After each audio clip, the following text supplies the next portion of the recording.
Hello everyone, this is Hayeon, and in this video, I will be reading the Bible story for kids to listen before sleeping. Please turn off the light, lay down, and close your eyes. The Bible story, Part 1, Story 1. Back to the beginning. Have you ever wondered how everything in the world began? I suppose so. Most boys and girls do sometime or other. Those beautiful flowers in your garden, for instance, sweet peas, snapdragons, asters, hollyhocks, pansies, where did they come from?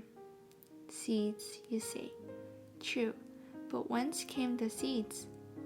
From other flowers, of course, and those flowers from still other seeds. And so on, back to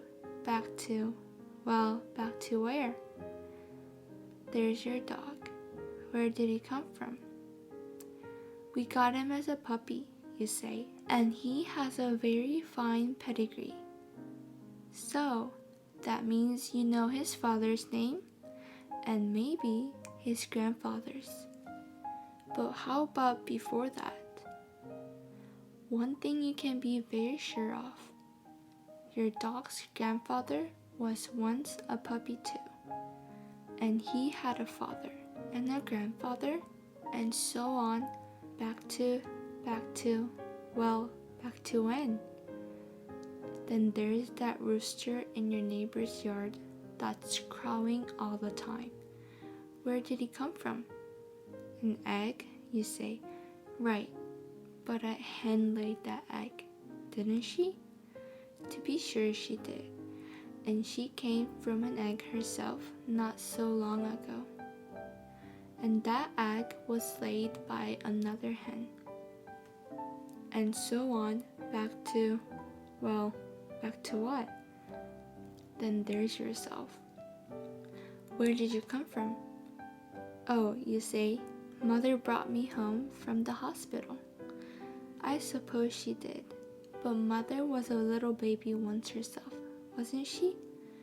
And so was her mother, and her grandmother, and her great-grandmother. And so on, back to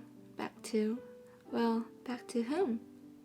Think of the mountains too, and the wooded hills, the flowing rivers, and the sand on the seashore. All the wonderful things of nature. Were they always here, just as you see them now? Or did they too have a beginning? And if so, when and how? Many great men have tried to explain these things, and they have come up with all sorts of strange ideas and suggestions, most of them far from the truth. There is only one place where you will find the true story, and that is in the Bible. If you will open this wonderful book, you will find that the very first part is called Genesis, meaning the book of beginnings. Here you will find the answer to all your questions. And that reminds me of a little girl I know. Once I asked her which chapter of the Bible she liked best. I thought she would say the 23rd Psalm, the one that begins, "The Lord is my shepherd." But no, she said, the first chapter of Matthew. I suppose you like it because it tells about how Jesus was born, I said. Oh no, she said, I like it best because it's all about the begats. The what? I asked. The begats, she said. So I opened my Bible and turned to Matthew 1, and there it was. Abraham begat Isaac, and Isaac begat Jacob, and Jacob begat Judas, and so on. I asked her if she knew what it meant. She said, no, but I do like the begats.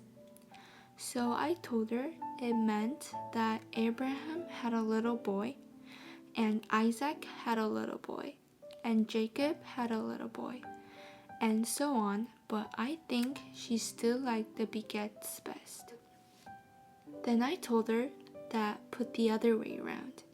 It would read, and Jacob had a daddy, and Isaac had a daddy, and Abraham had a daddy, and so on. She liked that better, but wondered how far back the story goes. I told her what Luke says about it.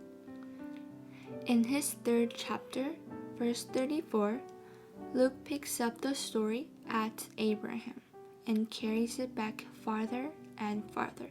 He tells us that Abraham was the son of Thara, which was the son of Nahor, which was the son of Saruk, and so on. Such strange names, but they were names of real boys in the long, long ago. Then, having told us the names of Abraham's great-grandpa and great-great-grandpa and so on, Luke says that Enos was the son of Seth, which was the son of Adam, which, how very, very wonderful, which was the son of God.